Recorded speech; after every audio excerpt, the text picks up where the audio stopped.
Hello everyone, welcome back to my channel. അപ്പോൾ ഇന്ന് നമ്മൾ ഡിസ്കസ് ചെയ്യുന്നത് കുമുദ് ഫൂൽ ബേച്ച്നെ വാലി ലഡ്കി എന്ന പോയത്തിലെ ക്വസ്റ്റ്യൻ ആൻസേഴ്സ് ആണ്. ഫസ്റ്റ് ക്വസ്റ്റ്യൻ എന്ന് പറയുന്നത് കവിത के निम्नलिखित वाक्यांश किससे संबंधित है? കുമുദ് സേ യാ ലഡ്കി സേ. അപ്പോൾ താഴെ തന്നിട്ടുള്ള ആ സെന്റൻസസ് കുമുദ് ഫൂലായിട്ടാണോ അതോ ലഡ്കി ആയിട്ടാണോ ബന്ധപ്പെട്ടിരിക്കുന്നത് എന്ന്. ഇഷ്ടദേവ് കാ ഇഷ്ട നൈവേദ്യ എന്താണ്? കുമുദ് ഫൂലാണ്. ലംബേ ഠഡ്ഢലോ കെ ഛോരോ പർ ഖിലെ, അതും കുമുദ് ഫൂൽ തന്നെയാണ്. മുർജായെ ഫൂൽ കി ഠഡ്ഡൽ ജ്യോ ലഡ്കി, അത് ലഡ്കിയാണ്. ദീൻ സ്വർ മേ പ്രാർത്ഥന കർത്തി ലഡ്കി. നെക്സ്റ്റ് ക്വസ്റ്റ്യൻ, ലട്കെ ഹുए ലംബേ ഠഡ്ഡലോं की तुलना किससे की गई है? അപ്പോൾ തൂങ്ങിക്കിടക്കുന്ന നീണ്ട ആ വള്ളികളെ എന്തിനോടാണ് താരതമ്യം ചെയ്തിട്ടുള്ളത്? മൃദ് ജൽ സാംപ് സെ, ചത്ത ജലനാഗത്തോടാണ് താരതമ്യം ചെയ്തിട്ടുള്ളത്. നെക്സ്റ്റ് ക്വസ്റ്റ്യൻ, ഹായ് മുർജ രഹേ ദോ സുരമ്യ സുകോമൽ രൂപ് കോൺ കോൺ സേ ഹെ. അപ്പോൾ ആ വാടിക്കൊണ്ടിരിക്കുന്ന സുന്ദരവും കോമളവുമായ രണ്ട് രൂപങ്ങൾ ഏതൊക്കെയാണ്? കുമുദ് ഫൂൽ ഓർ ലഡ്കി കാ ചെഹര, ആ ആമ്പൽ പൂവും അതുപോലെ ആ കുട്ടിയുടെ പെൺകുട്ടിയുടെ മുഖവുമാണ് വാടിക്കൊണ്ടിരുന്നത്. അടുത്തതായിട്ട് കവിതയുടെ ആസ്വാദൻ ടിപ്പണി എഴുതാനാണ് പറയുന്നത്. ആസ്വാദൻ ടിപ്പണിയുടെ ഫസ്റ്റ് പാരഗ്രാഫിൽ റൈറ്ററിനെ കുറിച്ചിട്ട് വേണം എഴുതാനായിട്ട്. അപ്പോൾ ONV കുറുപ്പ് മലയാളം കെ ലോകപ്രിയ കവി ഹെ. ഭൂമിക്കൊരു ചരമഗീതം, ദാഹിക്കുന്ന പാനപാത്രം ആദി ഉൻകെ പ്രസിദ്ധ കവിതാ സംഗ്രഹ. ONV കുറുപ്പ് മലയാളത്തിലെ പ്രശസ്തനായ സാഹിത്യകാരനാണ്. ഭൂമിക്കൊരു ചരമഗീതം, ദാഹിക്കുന്ന പാനപാത്രം തുടങ്ങിയവയാണ് അദ്ദേഹത്തിന്റെ പ്രസിദ്ധമായ കവിതാ സംഗ്രഹങ്ങൾ. കവി एक बार गोवा के प्रसिद्ध श्री मंगेश मंदिर गए. अपने निजी अनुभव के आधार पर उन्होंने यह कविता रची. കവി ഒരിക്കൽ പ്രശസ്തമായിട്ട് ഗോവയിലെ പ്രശസ്തമായിട്ടുള്ള മങ്കേഷ് മന്ദിറിൽ പോയിരുന്നു. അവിടെ തൻ്റെ പേഴ്സണൽ അനുഭവത്തിനെ ബേസ് ചെയ്തിട്ടാണ് അദ്ദേഹം ഈ കവിത രചിച്ചിട്ടുള്ളത്. निजी എന്ന് പറഞ്ഞാൽ പേഴ്സണൽ. उन्होंने मंदिर के निकट कुमुद सरोवर देखा. मंदिर को जाने वाले रास्ते में पूजा द्रव्य बेचने वाले कई दलों को देखा. ഈ കുമുദ് സരോവർ ക്ഷേത്രത്തിന്റെ അടുത്ത് കണ്ടിട്ടുണ്ടായിരുന്നു. പോകുന്ന വഴിയിൽ ആമ്പൽപ്പൂ വിൽക്കുന്ന ഒരുപാട് കൂട്ടങ്ങൾ കണ്ടിട്ടുണ്ട്. उनमें कुमुद फूल बेचने वाली कुछ लड़कियां भी थी. वे मार्गदर्शी के समान कोने में पड़ी कह रही थी कि उस मंदिर के इष्ट देव का इष्ट नैवेद्य है कुमुद फूल. അപ്പം അതില് കുറച്ച് പെൺകുട്ടികളും ഉണ്ടായിരുന്നു ആമ്പൽപ്പൂ വിൽക്കാൻ. അവര് വഴികാട്ടിയെ പോലെ പറയുന്നുണ്ടായിരുന്നു ഈ ക്ഷേത്രത്തിലെ ഇഷ്ടദേവന്റെ ഇഷ്ട നിവേദ്യമാണ് ആമ്പൽപ്പൂവെന്ന്. മൃദു ജൽ സാംബ് ജैसे ലംബे ठड्ढल वाले कुमुद फूल लिए उनमें से हर एक कह रही थी मेरे हाथ से ले ले मेरे हाथ से ले ले. ചത്ത ജലനാഗത്തെ പോലെയുള്ള നീണ്ട തണ്ടുകളുടെ അറ്റത്ത് വിരിഞ്ഞ ആ ആമ്പൽ പൂക്കൾ കയ്യിലേന്തിക്കൊണ്ട് അവർ ഓരോരുത്തരും പറയുന്നുണ്ടായിരുന്നു എൻ്റെ കയ്യിൽ നിന്ന് വാങ്ങൂ, എൻ്റെ കയ്യിൽ നിന്ന് വാങ്ങൂ എന്ന്. कवि की दृष्टि उनमें से एक लड़की पर पड़ी. वह मुरझाए फूल की सूखी ठड्डल के समान दुबली पतली थी. അപ്പോൾ കവി അതിലൊരു പെൺകുട്ടിയെയാണ് ശ്രദ്ധിച്ചത്. ആ കുട്ടിയുടെ മുഖം വാടിയ ആമ്പൽ പൂവിന്റെ തണ്ടുപോലെ, ഉണങ്ങിയ തണ്ടുപോലെയാണ് ഇരുന്നിരുന്നത്. വ ദീൻ സ്വർ മേ പ്രാർത്ഥന കർ രഹി ഥി കി ഉസ്കെ ഹാത്ത് സെ ഫൂൽ ലേ ലേ.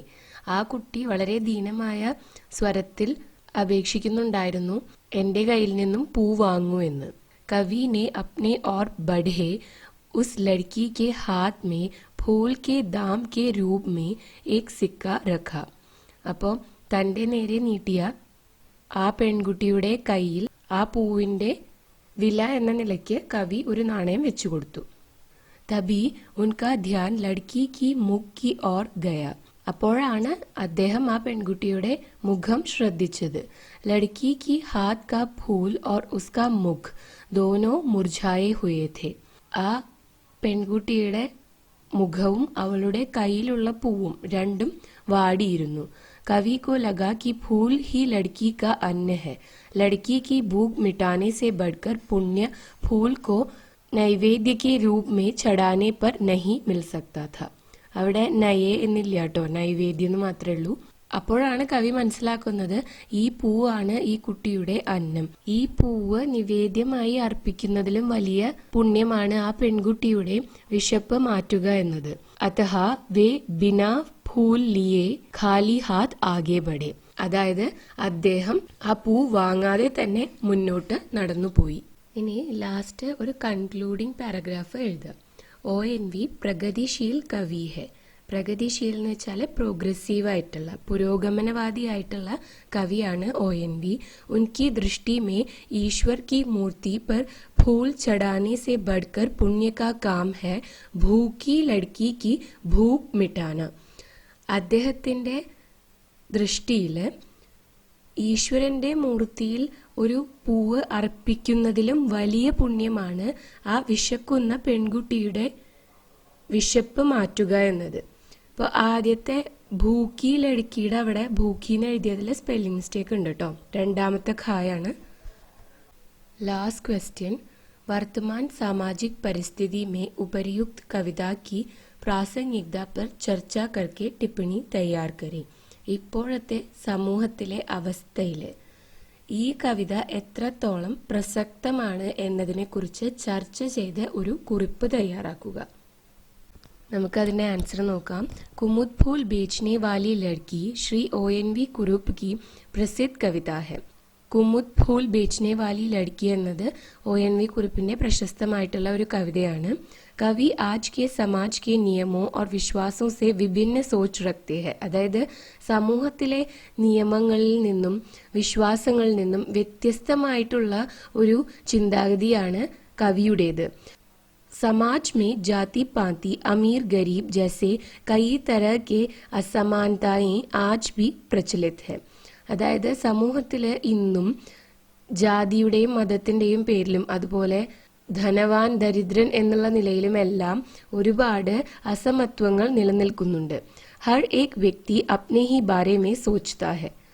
ഓരോ വ്യക്തിയും സ്വന്തം കാര്യം മാത്രമാണ് ചിന്തിക്കുന്നത്. सोचने वाला विषय है समाज में जहां एक और लोग सारी सुख सुविधाओं में जीते हैं, वहीं दूसरी ओर ऐसे भी लोग हैं जिनके पास एक वक्त की रोटी का भी हक नहीं. അതായത് നമ്മൾ ചിന്തിക്കേണ്ട ഒരു കാര്യമാണ്, സമൂഹത്തിൽ ഒരു വശത്ത് ആൾക്കാർ എല്ലാ ഫെസിലിറ്റീസും അനുഭവിച്ചാണ് ജീവിക്കുന്നത്, എല്ലാ സുഖങ്ങളും അനുഭവിച്ചുകൊണ്ട് ജീവിക്കുമ്പോൾ മറ്റൊരു ഭാഗത്ത് ഒരു നേരത്തെ ഭക്ഷണത്തിന് ഉള്ള അവകാശം പോലും ഇല്ലാതെ ജീവിക്കുന്ന ആൾക്കാരുണ്ട്.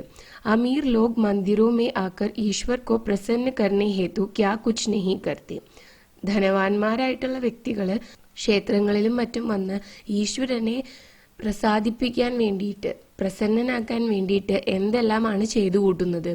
ഇസ് ഹാലത് മേ ഇസ് കവിത കി പ്രാസംഗികത സബ്സെ അധിക് ഹെ. ഈ ഒരു സിറ്റുവേഷനിലാണ് ഈ കവിതയ്ക്ക് ഏറ്റവും കൂടുതൽ പ്രസക്തിയുള്ളത്. ഹം സബ് മാനത്തെ ഹെ കി സാരെ മാനവ് ഭഗവാൻ കി സന്താൻ ഹെ, ഫിർ ऐसी അസമാനതായേ ക്യൂ. നമ്മളെല്ലാവരും വിശ്വസിക്കുന്നത് എല്ലാ ജനങ്ങളും ഈശ്വരന്റെ തന്നെ സന്താനങ്ങളാണെന്നാണ്. പിന്നെ എന്തിനാണ് ഇത്രയും അസമത്വങ്ങൾ? क्या फायदा सर्वगुण संपन्न ईश्वर को फूल चढ़ाने का जब उनके कई संतान रोज भूखे रहते हैं. അപ്പോൾ എല്ലാം ഉള്ള ദൈവത്തിന് പൂ അർപ്പിച്ചിട്ട് എന്താണ് ഗുണം? ഈശ്വരന്റെ തന്നെ സന്താനങ്ങൾ ഒരു വശത്ത് വിശപ്പടക്കി ജീവിക്കുമ്പോൾ ഈശ്വരന് പൂ അർപ്പിക്കുന്നതിൽ എന്താണ് അർത്ഥമുള്ളത്? ഈശ്വർ കോ ഫൂൽ ചടാനെ സെ ബഡാ പുണ്യ ഹെ ഭൂഖ്യ ലോഗോं की भूख मिटाना. അപ്പൊ ഈശ്വരന് പൂ അർപ്പിക്കുന്നതിലും വലിയ പുണ്യമാണ് വിശന്ന് കഴിയുന്നവരുടെ വിശപ്പ് മാറ്റുക എന്നത്. ഇസ് കവിത के जरिए कवि एक महत्वपूर्ण आशय को लोगों के सामने लाना चाहते हैं. ഈ കവിതയിലൂടെ കവി ഒരു മഹത്വമേറിയ ഒരു ആശയമാണ് ജനങ്ങളിലേക്ക് എത്തിക്കാൻ ശ്രമിക്കുന്നത്.